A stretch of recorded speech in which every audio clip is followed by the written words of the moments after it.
여러분들은 여러분들만의 저축을 하는 방법이 있나요? 또는 가장 효율적인 저축의 방정식이 있다면 어떨까요?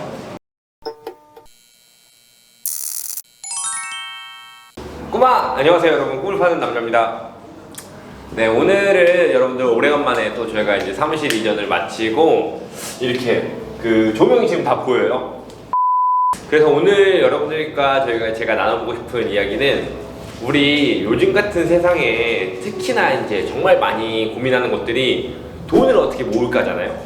그런데 지금 제가 혼자 진행하는 이 부자가 되는 꿈 시간은 사실 어떤 뭐 스킬이라든가 아니면 아주 디테일하고 어떤 종목이라든가 이런 것들을 말씀드린 것이 아니라 우리가 돈을 벌고 성공을 하는 데 있어서 필요한 기본적인 어떤 개념적인 이런 이야기들을 많이 소개시켜드리는 시간인데, 그 중에 있어서 오늘 저는 여러분들께 반드시 성공하는 저축 방정식에 대해서 설명을 드리려고 해요.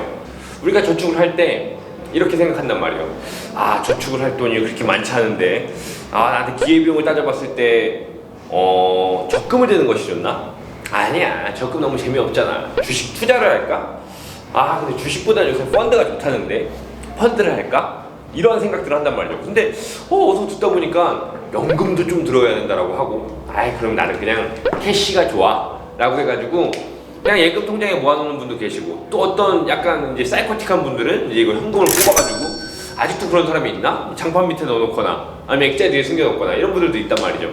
근데 여러 가지 우리가 저축 방식이 있다고 했을 때, 내가 나만의 어떤 생활금융에 대한 공부를 조금 했다라든가, 아니면 내가 어떤 좀 경제 자기개발 도서라든가 아니면 재테크 서적을 좀 많이 읽은 분들이라면 자기만의 지론이 설 수도 있겠지만, 사실 또 어떻게 보면 그 책을 많이 읽으면 읽을수록 어떤 이런 알 수 없는 알고리즘에 빠져들어가서 사실 적합하고 지금 나의 투자 방식이, 저축 방식이 맞는지 틀리는지를 잘 판단을 못하는 경우가 있단 말이죠. 그럴 때는 아주 기초적이고 기본적이고 원칙적인 이런 저축 방정식을 따라 하시면 좋은데요, 제가 오늘 간단하게 그 내용에 대해서 소개해 드리고자 합니다.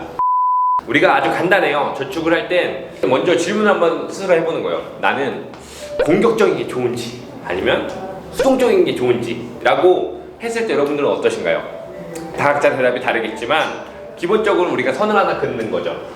여기 보시는 것처럼 선을 하나 쭉 긋고, 여기다가는 그냥 편하게 직관적으로 공격, 그리고 여기는 안정이라고 쓰는 거예요.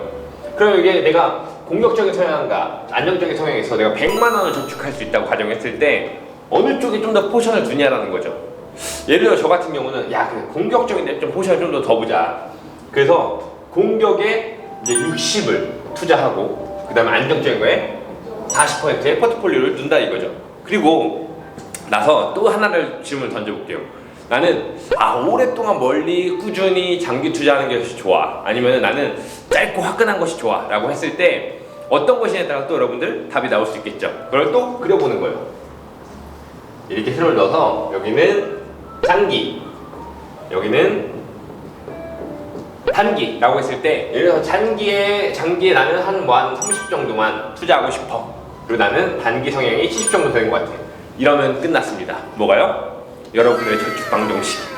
가장 간단해요. 우리는 총 월에 100만 원의 저축을 할 수 있는 저축의 양이라고 가정을 쉽게 했을 때 곱해보는 거예요. 공격과 장기 36을 곱하면 여기는 이제 18, 그리고 장기 안정은 3, 4, 12, 여기는 7, 4, 28. 그다음 공격과 단기가 가장 높네요. 그럼 6, 7에 42 라고 해서 이 뒤에다가 여러분들은 일단 퍼센테이지만 붙여 주시면 여러분들의 저축 포트폴리오는 완성이 되는 겁니다. 그래서 우리가 한 달에 가령 100만 원을 저축한다고 쳤으면, 먼저 나의 저축의 어떤 그 투자 성향과 그다음 장기 단기에 따른 성향을 먼저 분석한 이후에, 그리고 나서 여기에 있는 금융상품들만 여러분들이 찾아서 저축을 하시면 되는 거죠. 대표적인 것들이 뭐가 있을까요? 여러분들께 오늘 시간을 통해 소개를 해드리면, 나는 공격적이고 단기적이면서 안정적인 것이 좋다라고 하는 부분에 있어서는 대표적인 거는 이제 우리가 예금이 있을 것이고, 그 다음에 적금이 있을 것이고, 그 다음에 뭐 CMA라든가 아니면 요새는 우리가 많이 인터넷 뱅킹에서 주로 사용하는 뭐 K뱅크나 아니면 이제 카카오뱅크의 뭐 세이프박스라는 것처럼 여러 가지 비상금 통장을 쓸 수 있는 상품들이 많이 있으니까 단기에 안정적인 것 같은 경우는 이러한 상품들로 구성을 하시면 되는 거고, 장기적으로 안정적인 것들이 뭐가 있냐라고 봤을 때 우리가 뭐 투자의 유형별 자산으로 부르면 뭐 채권이라는 것이 있을 수 있겠지만은 이제 기본적으로는 연금 상품 여러 가지가 있겠죠. 연금, 보험, 신탁, 뭐 저축, 그 다음에 채권으로 이루어진 연금 펀드 같은 것들이 보통은 이쪽으로 들어오게 되고, 뭐 저축성 보험, 즉 10년 이상 되면서 안정적으로 나의 원금을 보장받을 수 있는 것들이 이쪽의 포트폴리오에 들어가게 될 것이고, 공격적이면서 장기적인 것들은 뭐가 있을까요? 이런 대표적인 것들이 뭐 장기 채권도 있겠지만은 기간이 많이 남은 장기 채권 상품들, 이 또한도 금융사 가시면 장기 채권으로만 이루어진 펀드를 판매하기도 하니까는 그쪽에 따른 펀드를 구매하셔도 좋고, 좀 여러 가지 상품이 있지만 가장 우리가 밀접하게 접할 수 있는 것들로 구성해 봤을 때, 그리고 장기적으로 봤을 때 공격적인 것 같은 경우는 실물 자산도 많이 포함이 돼요. 실물 자산 뭐냐면 바로 금 같은 게 되겠죠. 금이나 뭐 예를 들어서 뭐 미술품도 되고, 그다음에 여러 가지 있지만 달러 같은 경우 사실 이제 기축통화로서 안정적인 걸로 들어가기 때문에 사실 공격으로 보기는 좀 어렵지만 달러도 어떻게 투자에 따라서 공격적인 상품을 볼 수 있죠. 그리고 대표적인 것이 또 가입하기 편한 것이 연액 보험으로서 공격적인 투자처에 투자하면서 10년 이상 장기적으로 투자해야 하는 것들이 이 포트폴리오에 구성이 되게끔 되어 있고, 공격적이면서 단기가 이거는 뭐 별거 없죠. 여러분들이 좋아하시는 주식 뭐 여러 가지 나눠질 수 있겠죠. 해외 주식도 있고 국내 주식도 있고 뭐 코스닥, 코스피, 그다음에 뭐 여러 가지 뭐 우리 뭐 근데 장외 주식까지 하지 말자고요. 어쨌든간 우리는 제도권 이내에 어떤 있는 금융상품들로 우리가 탄다고 쳤을 때, 그리고 펀드가 되겠죠. 대표적인 것들. 그 다음에 장기적으로 안정적인 것에는 뭐 여기에는 두 개에 따라서 청약도 포함될 수 있겠네요. 이렇게 된다고 치면 여러분들이 한 달에 100만 원 저축한다 그러면은 채권이나 연금 같은 데 한 달에 한 10만 원 정도 저축을 하시면 좋고, 그 다음에 장기적이면서 공격적인 것은 뭐 실물자산은 매월 20만 원씩 사서 모으신다든가 10년을 보고, 또는 변액보험을 선택하셔가지고 여러 가지 투자처에 분산 투자하시는 방법도 하나의 좋은 투자처가 될 것이고, 공격적으로 단기적인 성향을 파악한다라고 하면 이때는 주식이나 펀드로서 내가 전체 100만 원 중에 40만 원 정도는 이쪽으로 하는 것이, 모르겠어요. 여러분들께서 어떠한 제 목표를 가지고 계신지 모르겠지만 투자 포트폴리오를 아주 직관적으로 봤을 때는 가장 마음이 편하고 여러분들의 제 목표를 달성하기 가장 효율적인 방법으로 저축할 수 있다는 거겠죠. 그리고 안정적이면서 단기적인 예금과 그다음 뭐 세이프박스나 적금 CMA 같은 곳에 여러분 투자를 하신다면 누구보다 어떤 전문가의 도움을 받지 않고 여러분들이 가장 전문적으로 여러분들의 월 현금 흐름을 아주 고르고 그 다음에 적절하게 분배할 수 있는 가장 원칙적이고 이제 원론적인 그러한 저축의 방정식이 될 것 같습니다.